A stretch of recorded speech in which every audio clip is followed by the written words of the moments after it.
Astaghfirullah.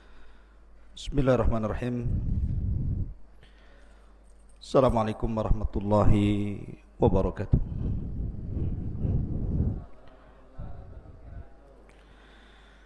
Alhamdulillah wassalatu wassalamu ala Rasulillah wa ala alihi wa sahbihi wa mawalah wa la hawla wa la quwata illa billahi wa ba'du. Alhamdulillah malam ini kita bisa duduk kembali untuk talabul ilmi. Salawat iring salam kita haturkan kepada Rasul kita yang mulia alaihi salatu wassalam. Allahumma salli ala Muhammad wa ala alihi wa sahbihi wa man sara ala nahji ila yaumiddin. Pembahasan di malam hari ini kita akan menguak satu kisah yang menarik tentang sumur Barhut, yang konon sumur ini dijadikan tempat penjara bagi para bangsa jin. Sumur Barhut yang ada di Hadral Maut. Ma'asyiral muslimin yang dimuliakan Allah Subhanahu wa taala, kita tahu bahwa yang namanya sumur tentu penuh dengan air, dan air adalah sumber kehidupan. Karena Allah Subhanahu wa taala berfirman, waja'alna al-ma'a likulli syai'in hayyin. Dan kami jadikan air itu segala sesuatu bisa hidup. Tapi sumur yang ingin saya ceritakan ini adalah sumur kematian. Bahkan tempat yang sangat menakutkan, sarang daripada jin dan syaitan. Sumur ini dikenal sebagai sumur Barhut, letaknya di Hadral Maut. Ma'asyiral muslimin yang dimuliakan Allah Subhanahu wa taala,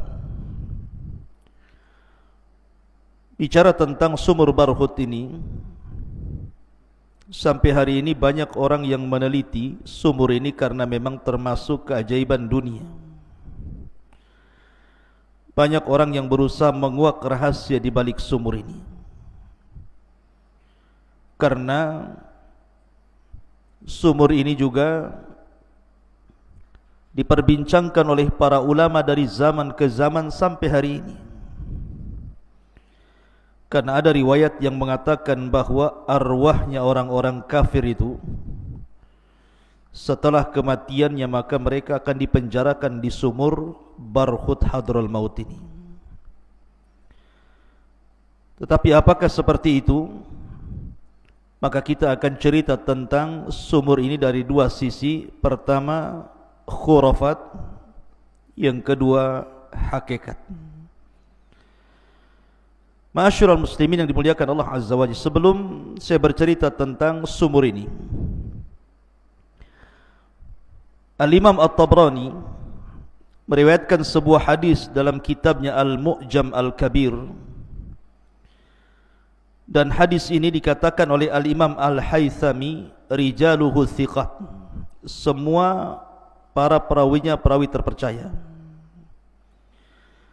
Dan Al-Imam Ibn Hibban rahimahullahu ta'ala mensahihkan hadis ini. Bahkan Al-Imam Ibn Hajar juga mengatakan ruwatuhu mawthukun, semua rawi-rawinya terpercaya. Dan Syekh Nasiruddin Al-Albani rahimahullahu ta'ala menghasankan riwayat ini. Hadis ini dari Abdullah ibn Abbas radhiyallahu anhuma.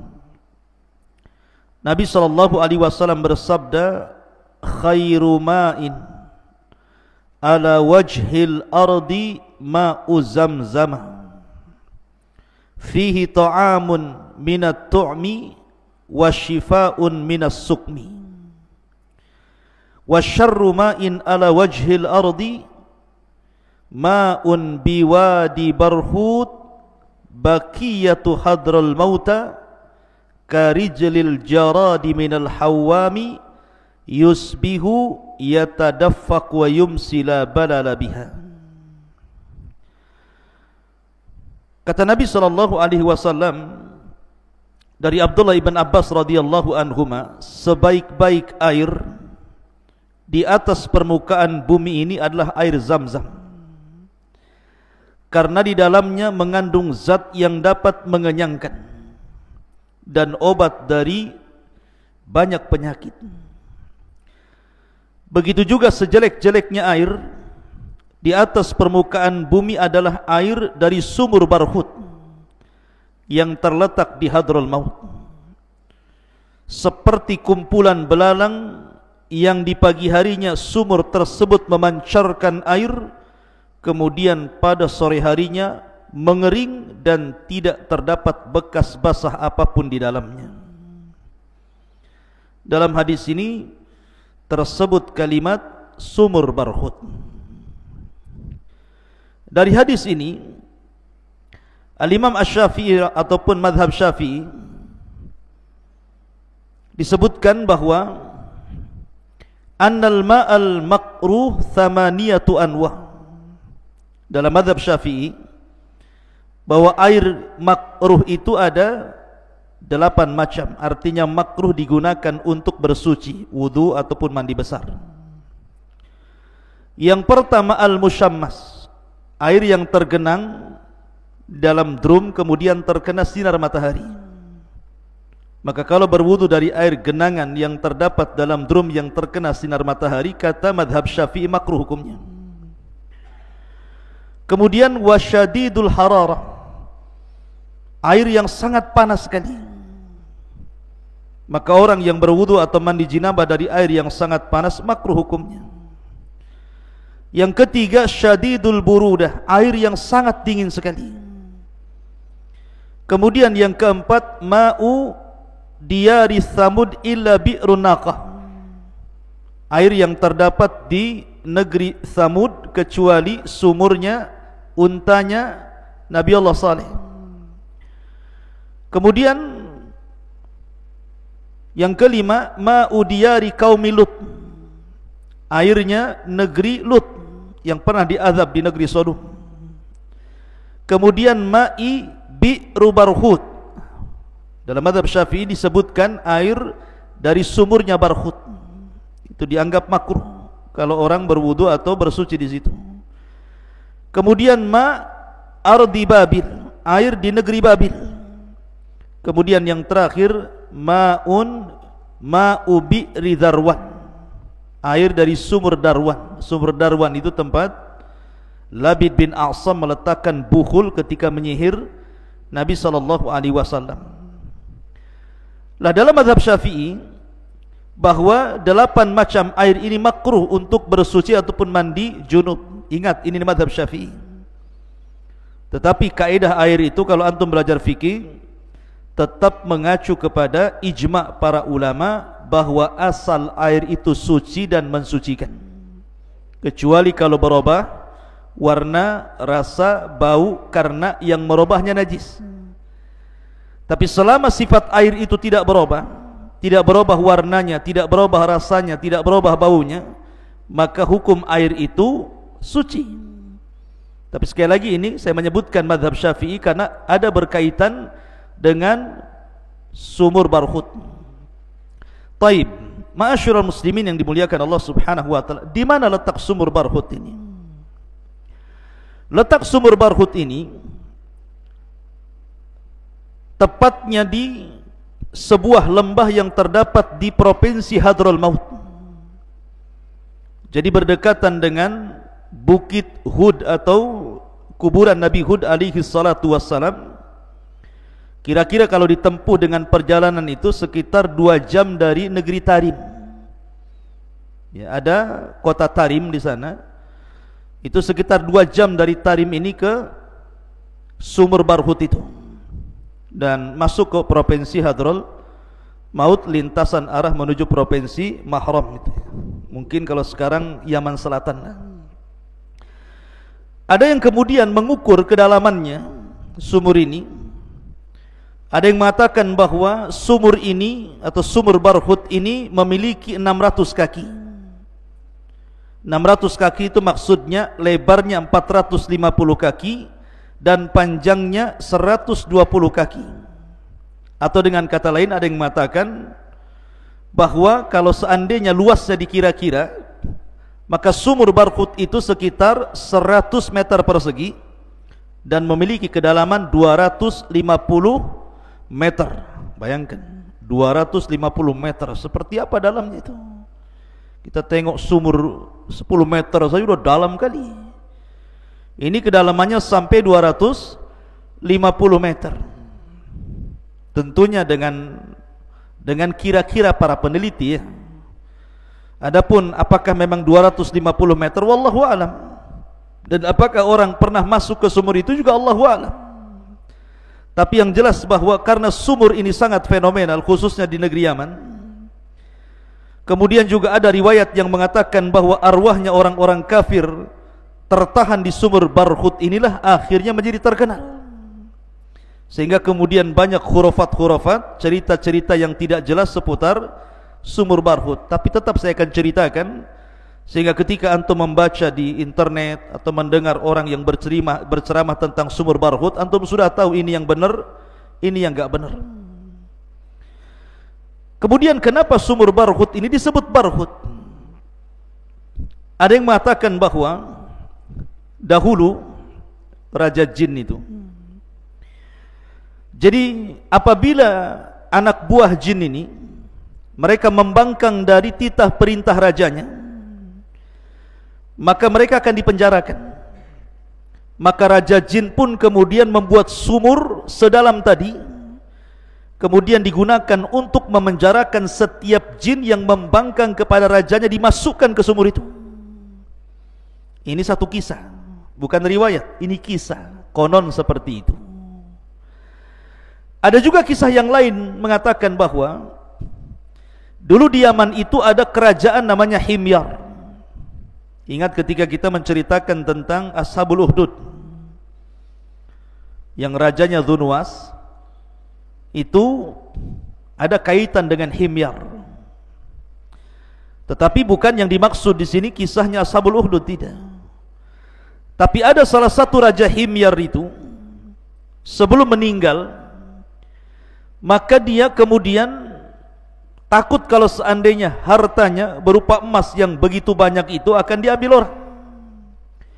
Akhirnya dia berkomunikasi dengan jin, bekerja sama dengan jin untuk menyembunyikan barang-barang berharga ini. Maka oleh jin dibuatlah sumur yang dikenal dengan Barhut itu tadi. Diletakkan emas-emas raja itu di sumur itu. Kemudian setelah diletakkan, raja pun Allah takdirkan meninggal dunia. Maka setelah raja meninggal dunia, sumur itu dihuni oleh jin. Makanya disebut Barhut. Dalam bahasa Himyar, Barhut itu artinya Madinatul Jin atau Ardu Jin. Kotanya jin atau negerinya jin itu disebut Barhut dalam bahasa Himyar. Dengar kota jin saja menyeramkan, sangat menyeramkan gitu ya. Dan makanya kemudian banyak cerita-cerita khurafat di sini. Itu dari segi penamaan Barhut. Tetapi dua kisah ini tentu kalau kita timbang lebih dekat ke khurafat dibandingkan ke hakikat. Karena tidak ada sanad yang jelas tentang dua kisah ini masalahnya. Ma'asyiral muslimin yang dimuliakan Allah Subhanahu wa taala, adapun kisah-kisah yang banyak menyebar di internet ataupun di masyarakat Yaman sendiri ya, tetapi sekali lagi lebih dekat kepada khurafat dibandingkan kepada hakikat. Pertama, satu kisah. Jadi dahulu ada seorang musafir. Jadi ada para musafirin itu, mereka kehabisan bekal air sehingga mereka kehausan. Sehingga karena mereka kehausan, mereka mencari air. Rupanya sampailah mereka di sumur Barhut tadi. Karena dalamnya akhirnya salah seorang di antara mereka terpaksa harus turun menggunakan tali. Ketika sampai di dalam sumur itu, tiba-tiba dia menjerit-jerit dan meminta tolong untuk diangkat. Akhirnya kemudian teman-temannya menarik tali itu. Ketika sampai di atas, rupanya yang terangkat tinggal kepalanya dan badannya sudah tidak ada lagi. Ngeri tidak tuh? Bayangkan, diangkat tinggal kepalanya, badannya enggak ada. Apa enggak ngeri tuh? Ini satu cerita. Kemudian cerita yang lain, bahwa dahulu ada seorang ibu sedang bermain-main di sekitar sumur itu. Kemudian meletakkan bayinya di sampingnya itu. Kemudian ibu ini pergi sejenak, sesaat gitukah, karena sebuah ada hajat. Ketika balik lagi, rupanya bayi itu sudah hilang. Konon katanya bayi itu kemudian dicuri oleh jin yang ada dalam sumur itu, kemudian dimasukkan ke dalam sumur. Itu cerita-cerita ma'ruf. Ma'asyiral muslimin yang dimuliakan Allah Azza wa Jalla. Kemudian ada cerita lagi bahwa sumur itu airnya itu seperti gula manis, tetapi warnanya sangat hitam dan busuk. Kemudian di dasar sumur itu ada pohon-pohon yang ranum yang hijau dan banyak burung merpati, kemudian banyak ular di situ. Sehingga apabila di malam hari terdengar suara-suara aneh yang berbagai macam suara muncul dari sumur itu, dan orang ketakutan karena itu. Lah tiga-tiga kisah ini masyhur kalau antum baca di internet, tetapi semua tidak ada sanadnya karena kesannya khurafat masalahnya. Ini bukan sebuah hakikat. Ma'asyiral muslimin yang dimuliakan Allah Subhanahu wa taala. Akan tapi hadis yang saya baca tadi, hadis bahwa sebaik-baik air di permukaan bumi adalah air Zam-Zam, dan seburuk-buruk air di permukaan bumi adalah air yang terdapat di lembah Barhut. Ini sahih hadis ini. Ya. Hadis ini sahih dan dihasankan oleh Syekh Nasiruddin Al-Albani rahimahullahu taala. Bahkan ada sebuah riwayat yang lain tentang masalah sumur Barhut ini, dikeluarkan oleh Abdul Razak dalam musannafnya dari jalan Sufyan ibn Uyainah, dari Furat Al-Qazzaz, dari Abi Tufail, dari Ali radhiyallahu an, dia mengatakan, khairu wadiyaini fin nasi dhi Makkah, wadin fil hindi habata bihi Adam, fihi hadit tibul ladhi tatayyabuna bihi, wa syarru wadiyaini fin nasi wadil ahqafi wa wadi bihadral maut yuqalu lahu Barhut. Kata Nabi, kata Ali radhiyallahu an, sebaik-baik lembah, sebaik-baik dua lembah bagi manusia, pertama di Makkah, lembah yang ada di Mekah, dan yang kedua lembah di mana ketika Adam diturunkan dari sorga ke bumi. Kemudian seburuk-buruk dua lembah bagi manusia, dua, pertama lembah Ahqaf, dan yang kedua lembah Hadral Maut yang dikenal dengan Barhut tadi. Hadis ini sanadnya sahih. Ma'asyiral muslimin yang dimuliakan Allah Azza wa Jalla, masalahnya ada sebuah hadis ataupun riwayat, bukan hadis, riwayat yang mauquf sampai kepada sahabat Nabi sallallahu alaihi wasallam. Seperti contohnya Anas bin Malik radhiyallahu an mengatakan, arwahul mu'minina ilal jabiyati wa arwahul kafirina ila wadin bihadral maut yuqalu lahu Barhut.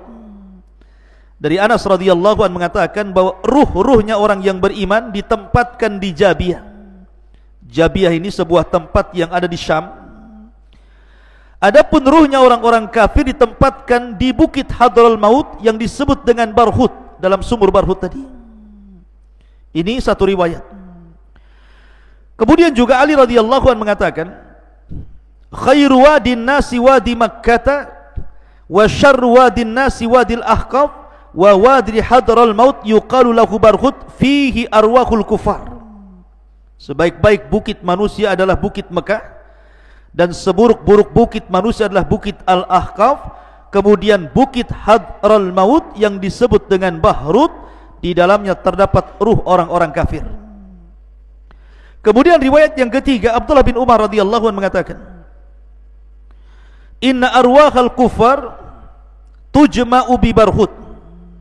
Sesungguhnya ruhnya orang-orang kafir dikumpulkan di Barhut. Wa arwahul mu'minina fil Jabiyah, dan dikumpulkannya ruh orang-orang yang beriman di Jabiyah. Barhut bil Yamani wal Jabiyatu bisyam. Adapun Barhut letaknya di Hadraul Maut Yaman, dan Jabiyah letaknya di Syam.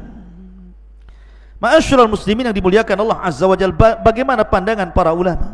Betulkah ruhnya orang-orang kafir setelah kematiannya dipenjarakan di sumur Barhut, dan ruhnya orang-orang yang beriman dipenjarakan di Jabiyah? Maka para ulama mengatakan semua riwayat yang mengatakan bahwa ruhnya orang-orang kafir berada di sumur Barhut ataupun ruhnya orang-orang yang beriman di Jabiyah, tidak ada yang sahih. Ingat, tidak ada yang sahih. Semuanya mauquf kepada para sahabat Nabi SAW, dan sanadnya bermasalah, sehingga tidak ada cerita tentang arwah. Karena kemarin kita sudah berbicara tentang alam arwah, bahwa ruh itu adalah kuasa Allah.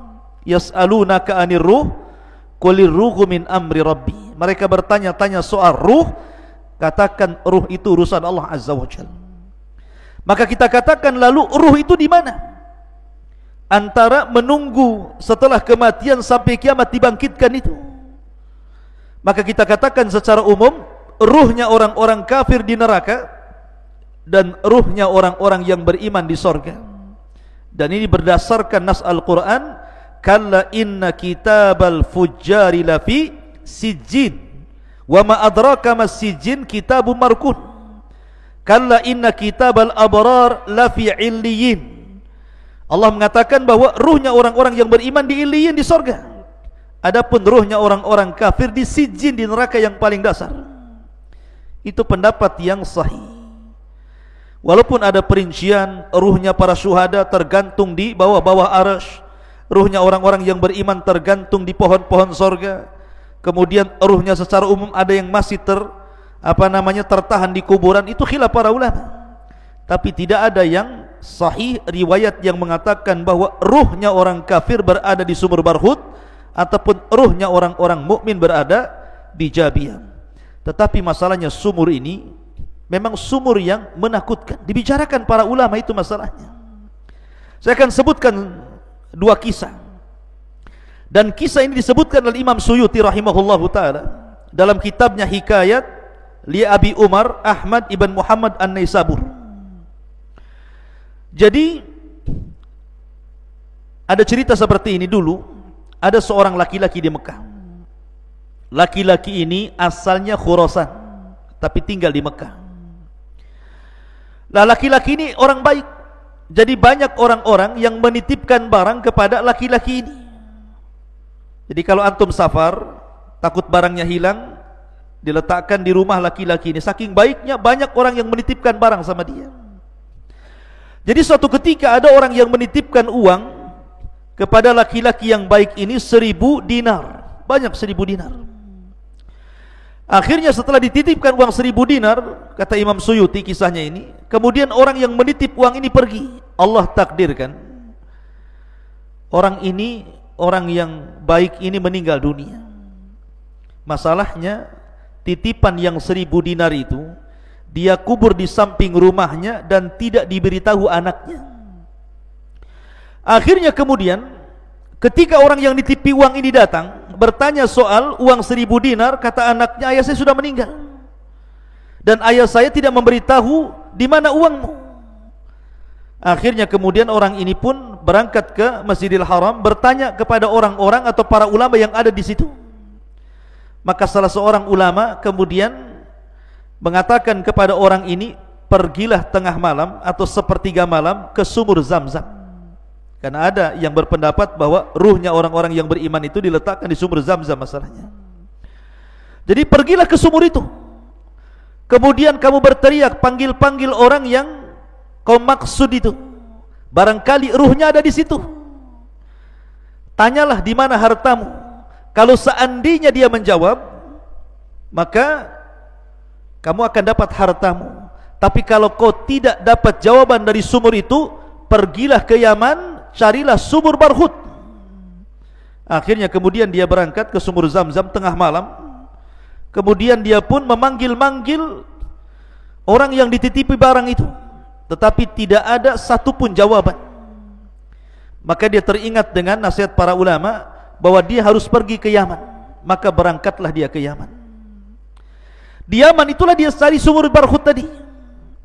Setelah dia ketemu sumur Barhut tadi, maka dia pun berteriak-teriak di sumur Barhut itu. Maka tiba-tiba kemudian ada jawaban bahwa ruhnya ada di situ. Tiba-tiba ruh ini mengatakan, waihaka ma anzalaka hahuna. Ya. Dia mengatakan, celaka engkau, kenapa kau sampai kemari? Ya.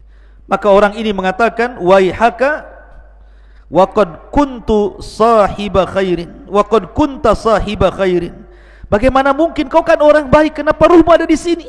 Ini kan ruhnya orang-orang kafir di sini, kenapa kau ada di sini?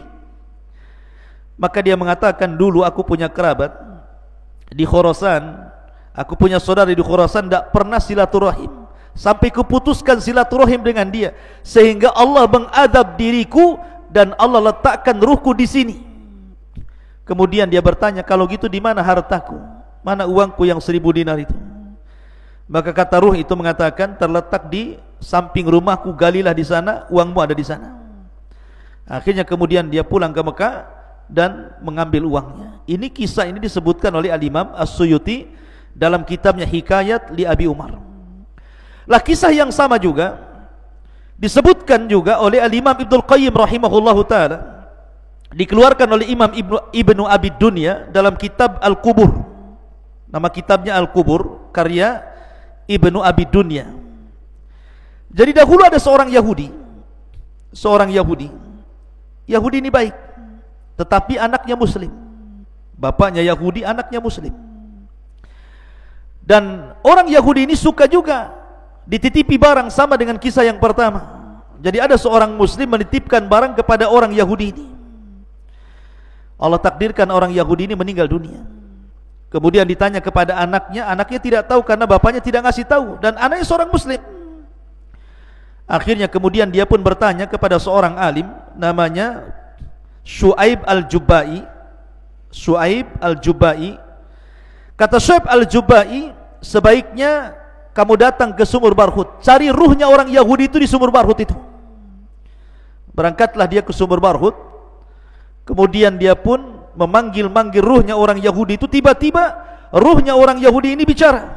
Kemudian setelah bicara, dia bertanya soal di mana hartanya. Kemudian ruh itu memberitahu bahwa hartanya berada di bawah pintu rumahnya. Maka dia pun pulang menggali, rupanya hartanya ada di situ. Lah kisah ini disebutkan oleh Al-Imam Ibnul Qayyim rahimahullah taala dan dikeluarkan oleh Imam Ibnu Abi Dunya dalam kitab Al-Qubur. Tetapi ikhwan, ingat, dua riwayat ini juga masih dipertentangkan para ulama tentang subut dan tidaknya. Dan pendapat yang kuat bahwa dua riwayat ini pun lemah, sehingga tidak ada satupun cerita soal sumur Barhut itu yang sahih. Semua khurafat, semua hanya cerita fiktif, sehingga kita kembali kepada asal bahwa ya mungkin namanya sumur. Sumur itu mungkin menakutkan karena memang dalam sekali. Bahkan bukan hanya sumur Barhut, sumur-sumur manapun kalau sudah tidak dipakai lagi, tentu banyak jinnya di situ ya. Karena ada orang-orang sekitar sumur itu, kalau antum tengok di YouTube gitu ya, sumur Barhut gitu kan, diwawancarai gitu ya, bahwa banyak suara-suara yang terdengar dari dalam sumur itu. Apalagi malam hari, katanya ada suara menangislah bayi, ada suara burung, ada suara macam-macam suara. Memang menakutkan sekali katanya. Saya enggak, walaupun pernah di Yaman, saya belum pernah ke sumur Barhut, karena sumur Barhut itu kan di tengah-tengah padang pasir masalahnya. Kalau antum tengok di YouTube itu memang menakutkan sekali. Ya, bahkan termasuk dimasukkan oleh UNESCO itu sebagai keajaiban dunia gitu. Sampai hari ini diteliti itu oleh barat sama timur, itu diteliti itu tentang rahasia di balik sumur itu. Akan tapi ikhwatu fiddin yang dimuliakan Allah Azza wa Jalla, adapun tentang riwayat-riwayat seputar sumur Barhut, maka semuanya mauquf, tidak ada yang sahih kecuali hadis Abdullah ibn Abbas radhiyallahu anhuma yang menceritakan tentang masalah sebaik-baik air adalah Zam-Zam dan seburuk-buruk air adalah air yang ada di sumur Barhut, karena memang warnanya hitam, kemudian sangat bau sekali sehingga tidak layak dikonsumsi. Ya. Dan memang sangat horor sumur itu. Tetapi kalau mamanya bicara tentang masalah ruh, maka sekali lagi bahwa riwayat soal ruhnya orang-orang kafir berada di sumur Barhut, maka tidak ada yang sahih. Dan para ulama mengatakan bahwa kita kembali kepada zahir Al-Quran, ruhnya orang-orang yang beriman di Illiyin dan ruhnya orang-orang kafir di Sijin. Inilah diantara kisah sumur Barhut yang ada di negeri Hadral Maut Yaman. Subhanakallah bihamdika asyhadu an la ilaha illa anta astaghfiruka wa atubu ilaik. Allahu ta'ala alam. Assalamualaikum warahmatullahi wabarakatuh.